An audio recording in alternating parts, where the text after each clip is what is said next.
Now, we recently have discussed blockchain as a technology, but let's dive into one of its most famous use cases today, Bitcoin.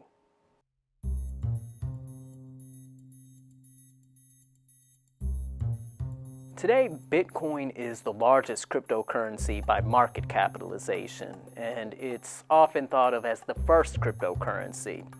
But let's take a look at how it all began, what its goal was, and what it means for investors today.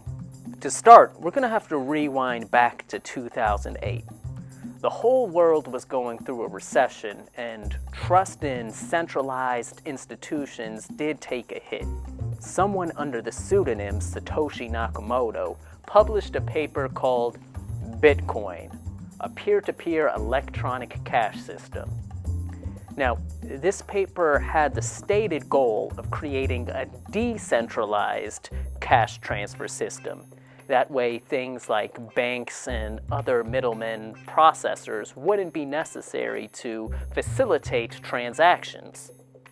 Now, this paper laid out a few key concepts.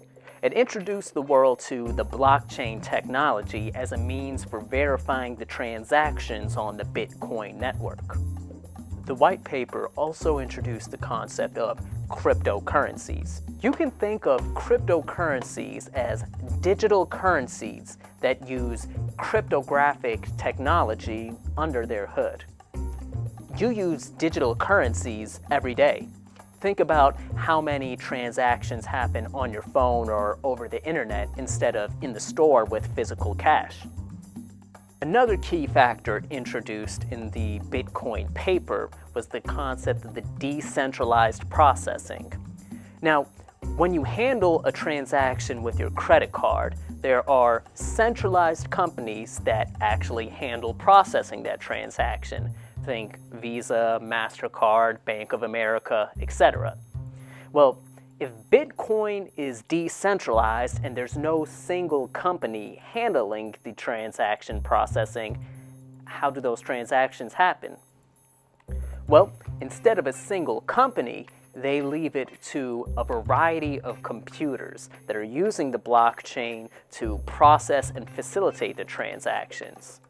Now, this takes a lot of computational power. So, as a reward for all of the electricity that they're using to make this run, they receive a small amount of newly created Bitcoin as well as any Bitcoin included as a transactional fee.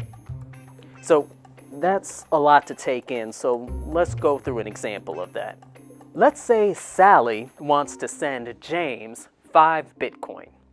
Sally will go over to her computer, enter in her private key to access her Bitcoin wallet, and she'll use James' public key to transfer him those 5 Bitcoin. The transaction itself is going to be handled by a third party processing it. These third parties are known as miners. Now, when Sally sends James these 5 Bitcoins, she has complete control over the transactional fee for that. She can hypothetically set the fee to 0 if she wants to, or make it as high as she wants to. If she sets the fee to be very low, the transactions can end up taking a very long time because the reward for processing the transaction is very low. So the people processing those transactions, those miners, won't set a very high priority for it. Rewind back to late 2008, the Bitcoin paper was published and all of these crazy concepts were introduced. It really takes a while for Bitcoin to pick up adoption. In the early days, it was primarily tech enthusiasts and entrepreneurs investing into Bitcoin.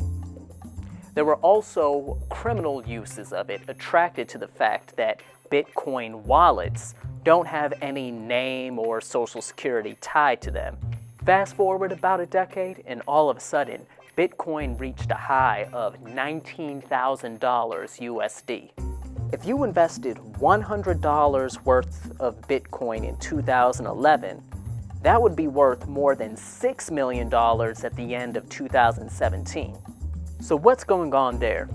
You wouldn't think that a few libertarian tech enthusiasts and some kids buying pot on the internet would be enough to drive up its price that much. Here lies one of the fundamental problems with Bitcoin as it stands right now. In the early 2010s, Bitcoin faced barely any kind of regulation, so it was very susceptible to price manipulation.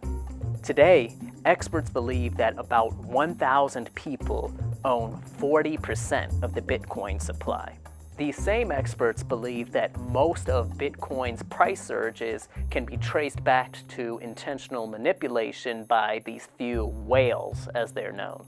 Towards the later 2010s, many of the people investing into Bitcoin saw these price surges and started pumping money into it more out of fear of missing out. It's one of the classic indicators of an investment being a bubble, but Bitcoin has a few other issues with it that could lead to that bubble bursting. The supply of Bitcoin is hard capped at 21 million Bitcoin, meaning no more than 21 million Bitcoins can ever exist.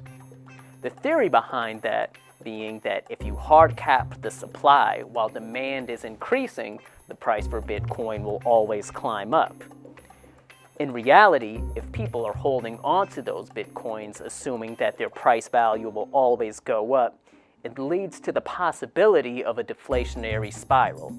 Bitcoin being decentralized still doesn't mean it isn't susceptible to government influence. Bitcoin exchanges and other cryptocurrency exchanges that focus on the trading of cryptocurrencies are facing new kinds of regulations from different areas of the world. They're all susceptible to regulations in China, Korea, America. Any new laws in one of these places has a domino effect on the whole cryptocurrency market. That, on top of the volatility that has already existed in the Bitcoin market, has been enough to scare away many investors.